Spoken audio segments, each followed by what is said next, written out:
Jay here for Stretford, Paddock. That's Joe Smith. This is Paddock Live. How you doing, brother? Very well, thank you. Yeah. Look at this. Bidders arrive in Manchester. Bidders. Reports that the deal is going to be done in 3 weeks. We've got all the latest breaking news. Bidders sounds like a nickname for someone, doesn't it? Yeah, like someone on Test Match Special. Yeah, like Bidders. Saggers, Aggers, Bidders. Bidders is here. Bidders is in Hey, sound. Bidders. Hey, you know what he's like. Hey, it's not going to be an early night. Oh, what Bidders is about, who knows what's going to go on. you don't know All what I you can tell end you up. is, it won't be a night in the library. Exactly. That's all I know. So, Bidders is here. That'll be a quiet night. Not.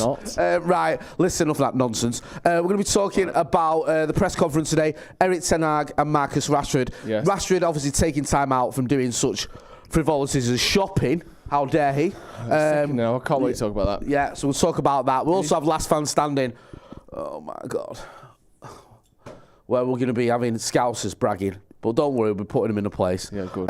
Yeah, and we'll also be talking about Eric Ten Hag and his comments about Bruno and all that other stuff. We'll also have another update on the bidding process as well. What's going down there, and you know, a couple of transfer tiddlers for you there as well. Bidders and tiddlers. What you doing on your phone? I'm disturbing you or something here. So I'm just waiting to confirm that Tottenham have lost to AC Milan, but it hasn't yet occurred. They're in the 94th minute with Tottenham needing a goal, and they are also down to 10 men. Loads of people in the chat already. Good to see you, James Kellen, Glenn F. Who else have we got? Sorry, I'm just going to say you are. Jesse Taylor says Glazes out. Ross Murphy's in there. Pete is in there, all saying hello, evening, good stuff. Right, what we're talking about first, brother? Let's start with this Daily Mail article, because I want to get to this bidder stuff in a little bit. But Bidders. Before that, Marcus Rashford, as we see there, how dare he? Marcus Rashford, Manchester United star, is spotted out shopping in his £280,000 McLaren second. Something about how many litres there are. 765 LT. You've only got the 764, you pathetic loser. Truly. Compared to Rashford, you're nothing. Marcus Rashford was spotted out and about in Cheshire on Tuesday. I love this. Just 2 days after his 7-0 defeat to Liverpool, as though that defeat would have spontaneously catapulted him to the other side of the solar system, and surely he couldn't possibly be seen out and about within 2 days of it. This is what got me. Yeah. That one word. Just 2 days. Just. Jay. If I'd have lost 7-0, I wouldn't need to leave my house. I wouldn't need to eat, drink, breathe. I wouldn't need to sneeze, shit, or cry for decades. That would be enough. Surely, Marcus, do you know how you can have a ketosis? Have you heard of this? Where your body runs on its internal fat stores rather than the sugars that you provide. Like Lad and the Golden Child. All of that. Yeah. Surely those 7 goals are sustenance enough for Marcus to not have the shame of that surely defeat. His body is just feeds you for at least a month. Surely his body is just running on goals conceded at this point, because that's possible. And knowing him, you know what else he'll be doing? Feeding kids. No. What? Putting a kit on, running around the pitch tomorrow night. In front of everyone. Just 4 days after losing to Liverpool, Marcus Rashford plays for Manchester United again. It's embarrassing with his shorts on and that, and his socks. Pathetic. What does this mean? Following the defeat, the 25-year-old decided to hit the town and do some shopping before hopping back into his McLaren 765 LT. There's a bit of the baby kangaroo Tribbiani's about this, isn't there? Talk to me about what the hell that means. Right, have you ever watched Friends, where Joey Tribbiani learns what a thesaurus is? Yes. So he writes a letter, yes, and then he uses every single word he uses a thesaurus on. So rather than saying Joey Tribbiani, it ends with baby kangaroo Tribbiani. Okay, and instead of saying they've got a big heart, it says they've got an enlarged aortic valve or whatever. So it's just gibberish. Yes. And there's a bit of this, hopping back into his McLaren. I bet he's never hopped into his car in his life. I don't think anyone ever has. It's not, before getting back into his car doesn't have the same sort of drama as hopping back into his car. Willy-nilly. Just 2 days after his side 7-0 defeat. I personally think it's a disgrace that he would ever leave his house again. Hit the town. Yeah, like he's gone out on the Raz. Like he's fucking, the only person that springs to mind is Gloria Gaynor. But I don't know why that's my point of reference. What song did Gloria Gaynor sing? I Will Survive. Yeah. Like he's Gloria Gaynor. Rashford, eh? I will survive. Oh, no. Walk out the door. Just Actually, sit around. perfect choice. He will survive. And so will us United fans. How old are you? I refuse to believe you're in your 20s. I'm 79 years old. Your reference for going out was Gloria Gaynor.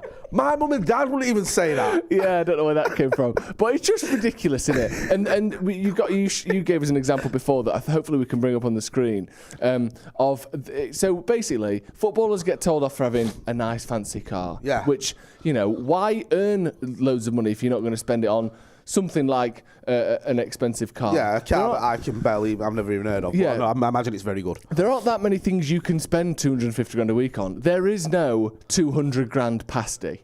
There is no 50 million pound toilet roll. The only things you can really spend that kind of money on are cars, houses, boats, and clothes. Do you know what I mean? Nothing else exists in that realm, jewellery and Picassos. But, of course he spent some of his ludicrous wages on a ludicrously expensive car. But that's not affected by the fact that we lost a game the other day. That's just what his car is. Yeah, I mean, you expect a player that earns about that a week to spend that on a car. Yeah. Do you know what I mean? But also, we've got some images here, because I remember this one. Yeah. I was coming out of Carrington, and I saw the paparazzi take this picture of Cameron Borthwick-Jackson driving a 14 grand Corsa. So I remember thinking, why are they taking a picture of that? Yeah. We've also got another one, I think, if we've got it. Raheem Sterling, who got stick, we'll have that in a minute, but he got stick for driving a smart car. Yeah. So if you drive a 280 grand car, if you drive a 14 grand car, the Daily Mail just loves to do a story and a photo of it and all the rest of it. Or if you drive a smart car like Raheem Sterling does, then they'll do a story about that, or they'll do a story whether you're buying a big one. I mean, it's just proper sad. I mean, I don't get it myself. I don't find it interesting. I don't think it doesn't excite me, interest me, enrage me, whatever. No. It's like, why are you naming how much his car costs? Why are you digging him out if he's driving a Corsa? Why are you digging him out if he's driving, go and put it up, driving a smart? This is another one. Yeah. But this one, it's trying to make out like he's being a cheapskate, because he gets 180 grand a week. Yeah. But he's driving a 12 grand. Yeah, pathetic. So why don't you waste enough your money on your car? Yeah. Why don't you just say you hate black people? Just say it. It's just... I'd respect some more if they did. You simply... Look at these black people driving cars. It's minging. Stop it! God almighty! What are we doing next? It's disgusting. Just say that. That's I have more time for you than this drivel. So he's not allowed an expensive car, but don't you dare have a cheap one either, because that's just as bad. We'll be going for Gloria Gaynor next, and then you'll lose it. She's untouchable in my eyes. We've got lots of comments. Got a super chat. Abhinav Verma. I will ask questions of Qatar, though. So much investment and no Champions League. Then again, the manager isn't in control of PSG. Anyway, there's a topic there with Qatar, potentially only Manchester United and what's going on with PSG. I think they got out now tonight against Bayern Munich. I mean, they were all but done, I think, when we came down. Yeah, PSG gone, Tottenham gone. Yeah. Conte's record in knockout cup competitions is an absolute disaster. I think he's won either 0 or 1 knockout ties in the Champions League. How is that possible for a man who won? Didn't he win about 4 titles in Serie A or something? Yeah, I know he got them all took off him, didn't he? He won titles with Juventus that some of them were taken off him. He then obviously won the Premier League with Chelsea. He then went back and won the Serie A with Inter Milan. So he's one of the best managers of this generation domestically or league-wise. But his cup record, look at what he's won. So his cup record. Just looking at what he's won here. He's won one Coppa Italia. Well, he's won a Super Coppa Italia, which is like their Super Cup, obviously. Yeah. He's runners-up in the Coppa Italia. He won, mind you, forget that, didn't he? He won the FA Cup against us. So he's won an FA Cup and an Italian Cup. He was Europa League runner-up when he was at Inter as well. Which, when you think, typically those are the trophies that are easier to win. Yeah. Those are the trophies that are easier to win. He's won 2 in his career, and his Champions League knockout record is absolutely disastrous. And I don't quite understand how, but it is. Yeah, because he wins titles, doesn't he? He does well with the old league form. Just a bit weird, that, one of those sort of slight quirks about him. Yeah. Sorry, go on. Just on that point, because I'd not really even considered that.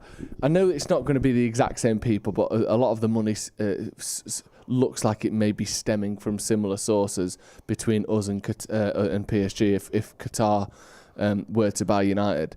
Does that worry you?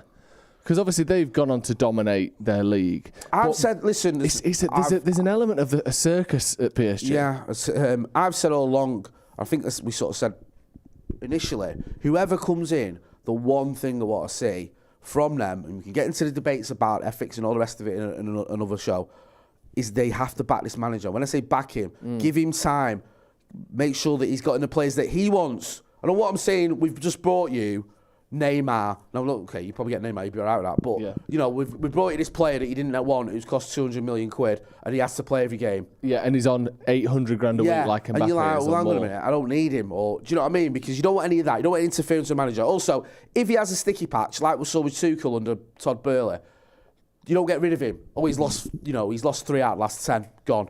No. If he does have a sticky... Fergie had sticky patches. You know what I mean? 2004, 2005, beginning of 2006, people going, oh, is Fergie past it? Is this the end now of his era and all that nonsense? I don't want him panicking because I firmly believe that Eric Ten Hag's the right man for Manchester United long term. So you've got to back him. Just a couple of super chats before we move on. Witterbird in the chat again. Good to see her. Says, Eric Ten Hag is the same. Win a trophy, on to the next. Lose a shocker, on to the next. Great mentality. And she just gifted 5 Stretford Paddock memberships. So thank you for that. Thank you so much. Vicky. Ross Murphy says, yeah, big shout out to her. Loads of people just in the chat. I mean...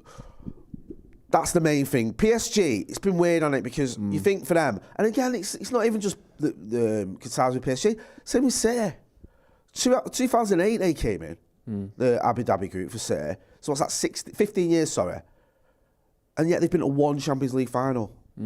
Now, okay, at least 2 or 3 years, it's going to take you a while to build things and get going. But they won the first title in 2012. So they've had 11 seasons of winning titles. 4 of the last 5 years... I think 5 of the last 5 years, they've had the best team in the competition. I could not agree more. Since Ronaldo left Real Madrid, I think no one has had a better team in Europe than Man City. And you make a good point because it's not just that. Look at who they've lost to. They finished miles above Spurs in the league, and yet they lost to Spurs in the Champions League. They finished above Liverpool when Liverpool knocked them out. They finished above Chelsea when Chelsea beat them in the final. Leon, don't get me started. Monaco, like... They've been knocked out by teams that are inferior to them. Now, you look at United and people go, and I've had this argument, City fans go, well, how many times did Fergie win the Champions League? I'll tell you something about Fergie. Fergie won the Champions League, in my opinion, the only 2 times United had the best team in the competition. I think in 99 and 2008, we had a better team than anyone, and we won it. That's fair enough. I don't think we did in, like, say, 2009. I think Barca had a better team then. 2011... 2007, that Milan team was better than ours. And also, we saw it in the semi-final. We had no chance of those injuries. No. But the 2 years where you can go, we had the best team in Europe. We won it. City, you're right. I think I've had the best team in Europe for at least 4 years. And have never won it. And have been at 1 final. So, I mean, admittedly, this season they might end up ending that run. But yeah, it's like this. You made the point, I think, when you overlap. Just because you've got all the most money doesn't necessarily mean you're going to win everything. No. United have proven that. We've wasted money. So you can get money in, and sometimes, and this sounds, just bear with me, I'll qualify this. You can have almost too much money where you just buy superstars. Like the Galacticos when Beckham went there. 2003, whenever it was, Beckham went to Madrid, and they had all these stars, Beckham, Figo, Zidane, and what did they do? They sold Claude Makelele to Chelsea, and he lost the best player for them in that position that sort of held that team together, and it took him a few years to get going. Do you know what I mean? And if you look at the 2 contrasting sort of state-owned billionaire super clubs, the way they've done things, you look at Man City, I know that they've spent tons of money. The actual pounds spent is as much as anyone, but they haven't gone out and signed big names who were already big names. Aguero was a massive up-and-coming player, but what was he, 22 when they signed him? They signed people like Zabaleta, and De Bruyne again was someone who had sort of failed at Chelsea. They were mocking him on Sky Sports. This is what I'm saying. So one thing that Man City have done really well is they've spent 50 million on every position 2 or 3 times over, which is, they've spent the money, but they've never done what... Even look at PSG now. They went, right, we've got loads of money. Let's get the biggest name in the world, Neymar, who's possibly for sale, other than Messi, who at that time was never going to leave. But then they went on to get Messi, by the way. Then who's the biggest young talent in the world? Mbappe, 150 million, 200 million for Neymar. Like, let's get Sergio Ramos, the best defender of all time. Donnarumma. Like, let's get Donnarumma, the best up-and-coming goalkeeper in the world. Like, they've almost done it how United would have done it under Woodward if we'd have had more money. Yeah. We went, Di Maria, brilliant, big name, Falcao, Lukaku, Pogba, like Ronaldo. We've gone out and bought the biggest name available, whereas City have gone out and bought 50, 60 million quid's worth of the best player available in that mould. And that would be my worry with Qatar is if they, like you said, they've almost got too much money. I know City have got a comparable amount of money, but they've gone after it like a rich person, whereas City have gone after it like, imagine you can actually build the best team you can and don't worry about the money. PSG have gone, show off. Yeah. Do you know what I mean? PSG have bought that. Do you remember when we said the McLaren 765 LT of football? Got that and then filled it full of bloody champagne and sniff. That's what I mean. Do you know what I mean? It's just like they've just gone turbo. And now you've got Mbappe with basically he owns the club. Yeah, he runs it day to day. You know what I mean? Which I'd hate that for United. Yeah, and this is the thing, and also with everything that's gone on with City as well. You know, United are going to have to, because I know we've always gone, well, financial fair play ain't a thing. They're trying to make it a proper thing now. And this is the whole thing moving forward. It is going to become more of a thing. So you can't go and spend 150 million on a player you don't want. No. Because then you're going to struggle. Look at Newcastle. Newcastle have basically got unlimited money. Yeah. Right? Saudi Arabia is one of the richest places in the world. Yep. They own, regardless of what they might claim, they own Newcastle. Yeah. They've obviously got unlimited money, but they haven't just gone, right, let's just buy everyone, because they've been conscious of the fact they can't go too far now. They've got to sort of stagger They've very it a little much bit. spent the maximum of what they're And allowed to. I think they've actually spent wisely, Newcastle. For where I think the progression's been decent. Yeah. Do you know what I mean? People go, well, why have they bought Dan Burn, or why did they buy Chris Wood? But he was to stop them getting relegated, and he did. Do you know what I mean? I think they've done well. So, yeah, it'll be interesting to see what pans out. I just want to read a chat here from the Cornish Red Devil. It says, Joe, love your podcast. Listen to it on my way to work every morning. Good way to start the day. Keep up the good work, guys. Thank you. So, a fan there. Witterbird says, update for injuries, nothing in the press talk. We will get to the press conference in a minute. Yeah. Before we do that, we've got Last Fan Standing, Bet Victor, Last Fan Standing. It's annoyed me, this. Is this Adam McCullough chatting to, unfortunately for him, a Liverpool fan? But here's what he had to say. Unless United, this is the start of the United capitulation, in which case Liverpool can comfortably get into third, and then United and Spurs and Co can all battle it out for fourth. That'd be lovely. Is it, Adam, the start of a capitulation? I don't think so. My gut feeling is it's not. I'm not saying it couldn't be. I mean, you lose 7-0, it's a difficult one to take, and it will rock some heads in the training ground, but I feel confident in the manager's ability to kind of take control of the situation, get a reaction. And our next league fixture, I think, is Southampton. I don't want to write anyone off, but if it's a more difficult game, you kind of go, oh, this could be the start of something if you go into an Arsenal or City. Is there anyone in the room who can attest to Southampton being a difficult fixture? I have nothing to say. I'm over that one. Give me a break.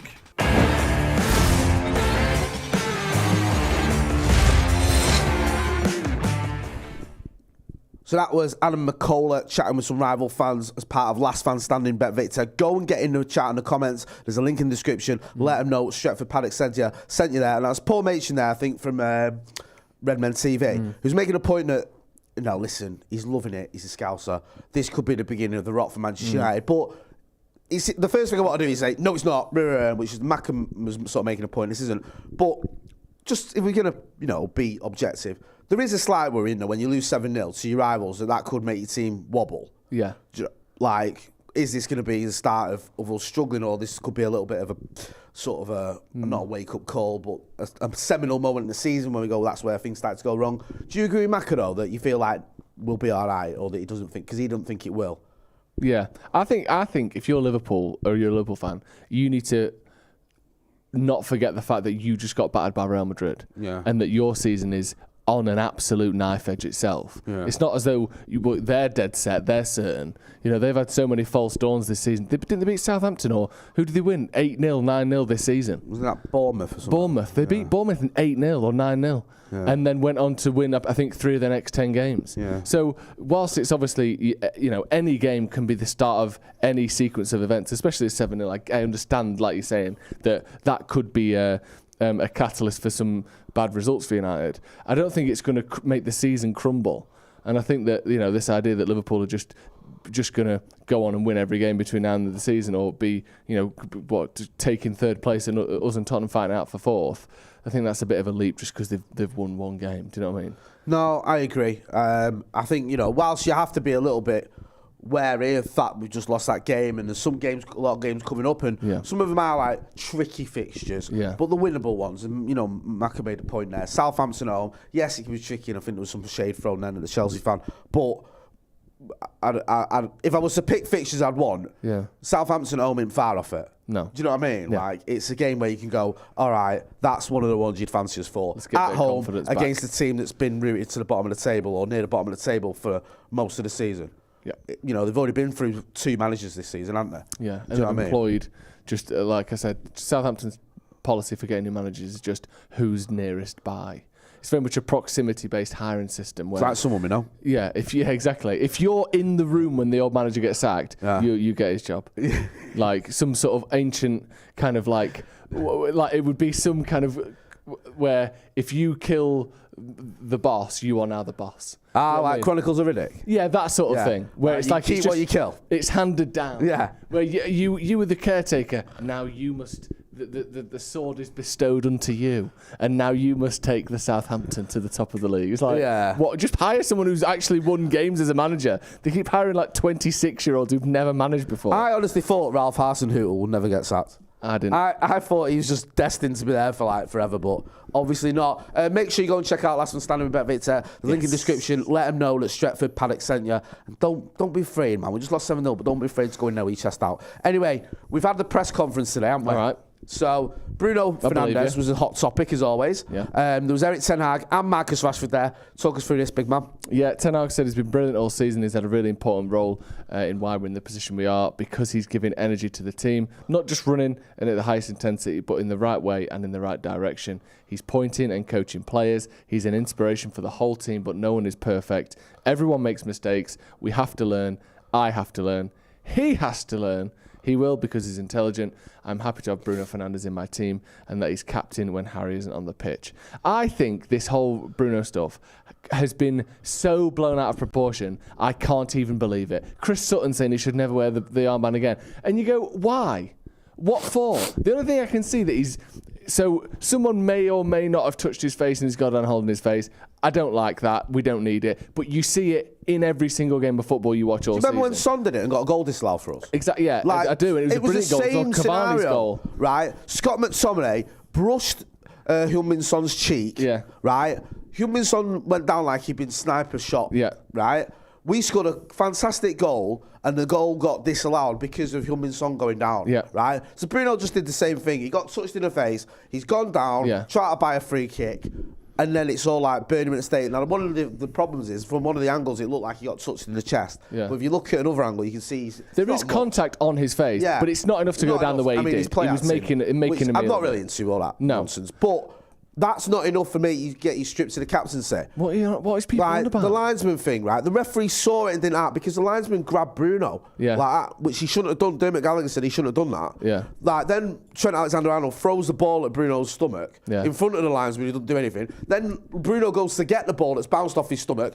And as he's stepping forward, the linesman walks across him. Yeah. Like, what are you even doing there? Yeah. So Bruno goes like that, barely touches him. So now you've got all these still shots of Bruno's hand touching the linesman, and then gets the ball and carries on. Let's not forget as well, we're 5-0 down, and rightly or wrongly, Bruno's rushing, trying to get the ball back to try and get a goal. People are acting like the linesman is some defenceless child. The linesman can send Bruno off. The linesman's got an earpiece to the ref, and he can say, he's just gross misconduct, he's aggressively touched me, he's off. It's not like this. The linesman is this, sweet poor linesman who couldn't possibly make a decision for himself. If he thought it was bad enough, he'd have been gone. Yeah. You don't get away with hitting I think the a linesman ref. knew. I've grabbed him, I shouldn't have done that. Yeah. Also, I've walked across and it was just him, a little move out of the way. I get it. Yeah, do you know what I mean? Like this thing of, and also when you think some of the people that are calling him out, like Chris Sutton, for instance, who played in a time where people would the tackles and the sort of the aggression in football was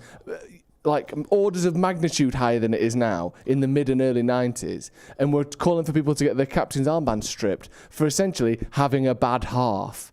It's genuinely obscene. And it's like, 7-0's the worst result in United's history, so therefore the reaction must be the most aggressive, negative result in United's history. And that's just not the case. And any United fan, or most United fans who I've spoken to, and people who I've spoken to in here, and, friends of mine, genuinely feel as though, yes, the result itself is as bad as there's ever been, but the context around it and the feeling around Manchester United is nowhere near the worst it's been, even in the last 12 months. And I'm not going to just say 7-0's the worst result since the war, therefore I feel the worst I've felt since the war. That isn't the case. So it's like everything's been funneled through Bruno Fernandes, like he was the only one in a bad game. It's just ridiculous. You're not stripping someone of the captaincy because of 2 half mistakes that he made. Like, he had a shit game. So what? Get over it. Right, there's loads of things to pick through here, but the whole stripping of him the captaincy thing, right, okay. So if you're going to give it to someone who had a good game that day, good luck with that one. Yeah, who are you giving it to? Mo Salah? Yeah. Is he Man United's new captain? Because none of them did. Fucking no United player had a good game. On what basis stripping of him, like you said? For what? Aggressively trying to get back into the game? Yeah. For play acting a bit, like many other people were doing. Also, he was given the captaincy for a reason. And let's not forget, whilst he's been captain, we've won more games post-World Cup than any other team in Europe's top 5 leagues. Yeah. We've been on one of the best runs we've ever had. We've won a trophy during that time for the first time in 6 fucking years. Yeah. So now let's strip him of the captaincy because we just got battered off the Scousers. Yeah. And he was angry about it. Ten Hag's got the best win percentage of any Manchester United manager ever. And we're going to get rid of his captain. Yeah, but we've never had any good managers, Joe. That's true. Matt Busby, what did he ever do? What did he win? I can't think of much. Worst 27 years of my life. Yeah. Only saw us win 13 titles. Pathetic. Unbelievable. Do you know what I mean? Like, well, get a grip. Yeah. No one's stripping anyone of the captaincy. No. And like, imagine if he did. Imagine if Tag went, well, shit's him the captaincy. Yeah. Yeah? Give it Tom Eaton. Yeah. There's a good lad. Because he didn't make a fool of himself. Didn't concede any goals. Yeah. Didn't do anything wrong. Not put foot wrong since he got here. Yeah? There you go. Problem solved. Everyone would think, you've gone mad. Yeah. And what do the players think? They're already hurting. Yeah. You've just been battered and you just go in the change room and tell them, by the way, he's not captain anymore. Yeah. And you think, what? Why? Yeah, ridiculous. That's insane. Yeah. A couple of super chats. Whitterburn says, Bruno hits his face. Spanish players were 100% worse. Don't forget as well to hit like, share and subscribe. Colin Smith says, back Bruno, he's mint. Let's hit that like button as well, people. Let's get to 500 likes, 275 likes.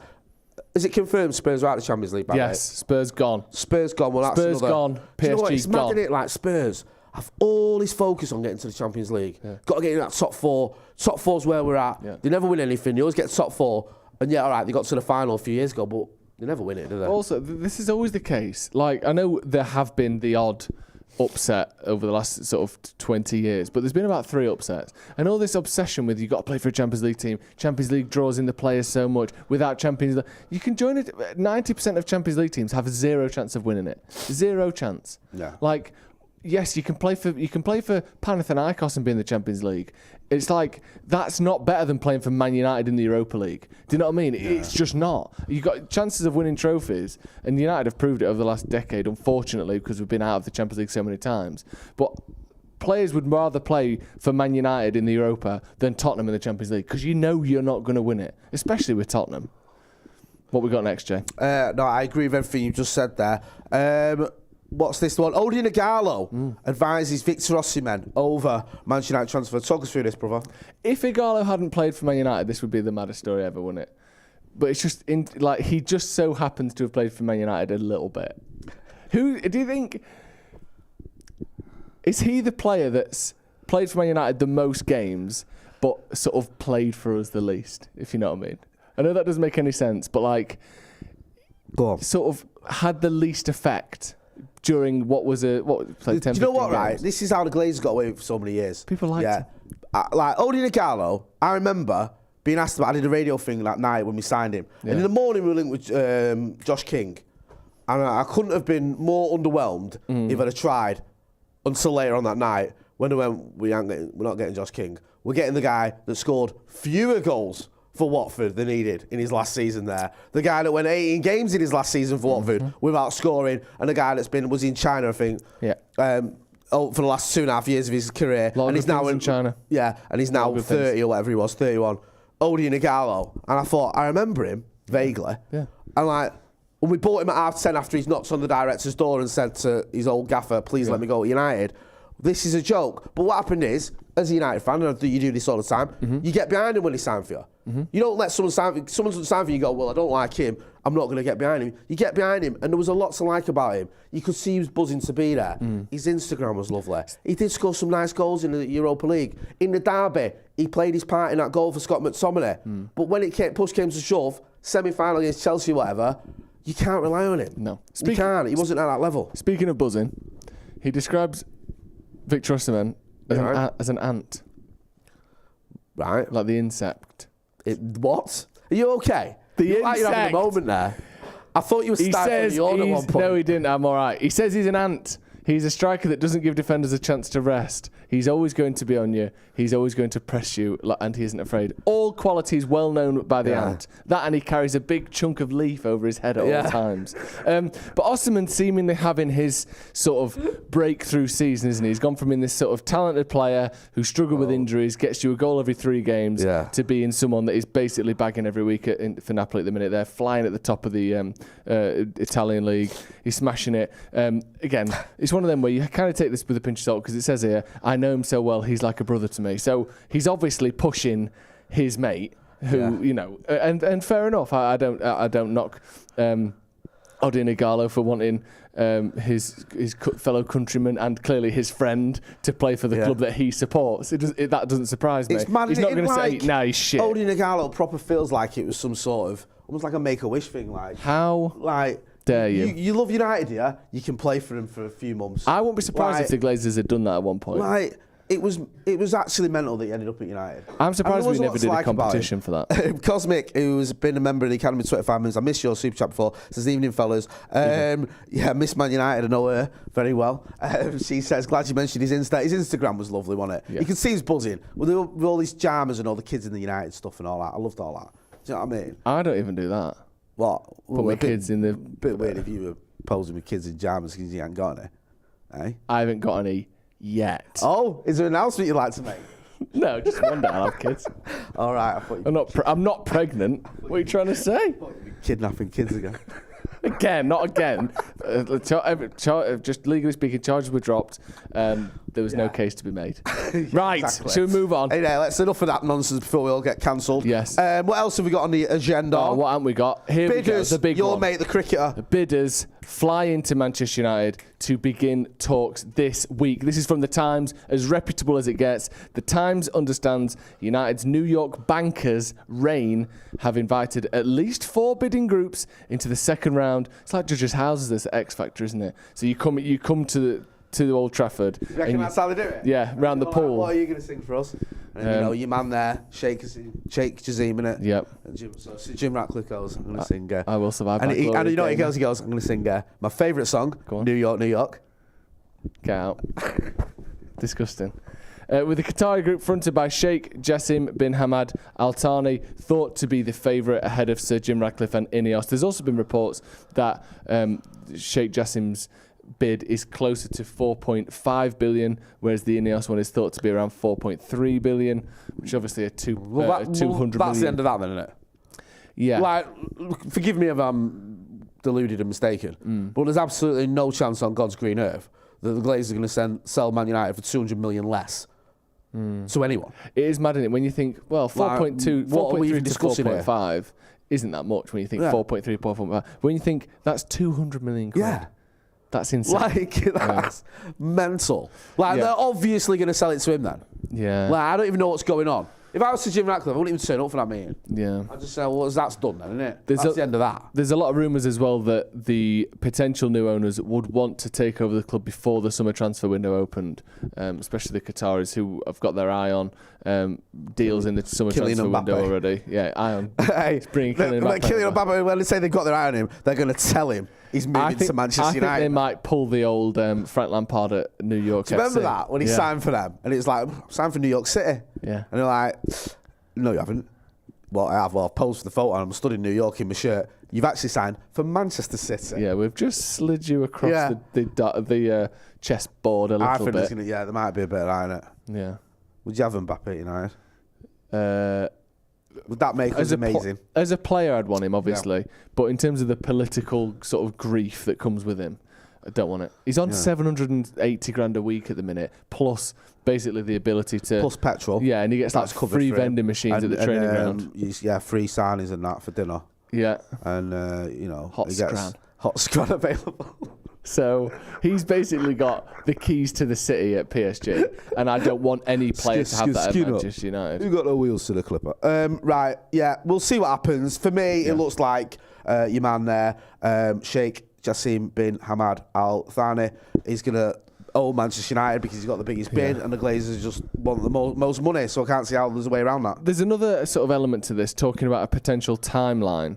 So news that has come out in the last hour or so. Deal within 3 weeks potentially. United's football department will play a key role in the potential sale. You would hope so. Yeah. United will make. You'd hope it's not just Fred with one of those like accounting things and a green visor on trying to put this deal together. You would hope the football department would handle the old, football club being sold. Get the finance people in as well. You don't just get Fred the Red to do it. United will make presentations to Takeover bidders with scouting, transfer strategy and first team operations laid bare, and the football department playing a key role in the sale. After discussions and presentations, those in the hunt will then be asked to come back with a second bid. The Glazers are then likely to choose a bidder to enter into an exclusivity period. Wow. Should things go according to plan, a deal could be agreed by the end of the month. Very, very quick, very early. I'm just like... I was trying to think who he reminds me of. Have you ever watched Futurama? Yeah. It's the professor in it of Futurama. You think? I don't look like him. Farnsworth. Yeah. Great news, that guy. But I don't get these glasses. You've got money. Why are you wearing them? Yeah, I bet they cost 20 grand. Exactly. How have you spent so much money and you look so terrible? I think the hair... Actually, I don't mind knocking... I don't like knocking people's look, even people I despise, but I'll make an exception for him. Yeah. The beard is threadbare. The hair is poor. Yeah. The glasses are bad. He's just got greasy hair. What's left of it? The glasses are terrible, and his coat just looks like standard jumble sale coat. The only issue I have with criticising his looks is that I don't think I'm that many sort of bad years away from looking a bit like that. Yeah, but you're not a multi-millionaire. Billionaire. Billionaire now, soon to be. Like, if you've got dough, just smart yourself up a minute. If you're going to spend 20 grand on glasses, buy some decent ones that don't look like you just got them from prison. Do you know what I mean? Maybe you have. Prison issue sunglasses. 3 weeks, what you're saying? New owners. Well, if that happens, the Glazers will be gone. And I'm just going to spend that time revelling in that for a bit before we discuss who the new owners are and whatever trials and tribulations coming at. We have waited 18 long years for the Glazers to go. Yeah. And that will be, when they leave, a happy moment in the history of Manchester United Football Club. And a lot of fans who have fought against it, fans that started the Phoenix Club, FC United of Manchester, fans that have protested, fans that have hit social media and done all the unfollow United and Glazers out and all that other stuff. Every fan that's wanted this and fought for it and done the best, and even when people say, "Oh, you're wasting time," we can rejoice in that, and then we can look at the new owners and start holding them to account and making sure they're right for Manchester United. Do you know something else as well? The amount of times where opposition fans say things like, "You only protest when you're not winning. It doesn't make a difference. What's the point? Oh, you're out there," like all the stuff to mock us with. You look at the reports that come out that Avram and Joel still don't even really want to sell. You can't tell me that public opinion around them isn't playing some role in the fact that they're willing to sell now and maybe not another 2, 5 or 10 years. Because it's Darcy and all the other siblings that are pushing this. But I think if we loved them as a fan base, or if they had any way to think that we liked them, they'd probably stick around for longer. So I genuinely do think that the protests and the hard work that United fans have put in over the last nearly 20 years is making some difference in this. So anyone that says, "Oh, it's futile, what's the point? You only do it when things aren't going well," I would say I think it has made a difference, definitely. I could not agree more, my friend. I think we're going to wrap it up there. Yes. Joe, I've enjoyed that. I've enjoyed our chat. Really good. I've enjoyed your contemporary references such as Gloria Gaynor. So about I don't apologise. It's never cause to apologise. Joe, where can people find you? Joe Smith 93 on social media and on the Sloppy Joe's podcast on YouTube and Spotify. Yeah, go and check it out. Very funny. You know where to find me. Everyone, Scotty and Marty, I'm also here. I'll be back. Or if that's tomorrow, it's you. Watch along tomorrow night. Yeah, Man United versus Real Betis. Who's with you? Do we know? Or is it secret? It's a little secret to be announced tomorrow. TBA, as they say in the biz. I'll be back back on Friday. Big thanks to everyone. Go and check out Last Man Standing with Bet Victor. Link in the description. Go and let them know that Stretford Paddock sent you. That's been Joe. I've been Jay. This has been Paddock Live. Thanks for watching.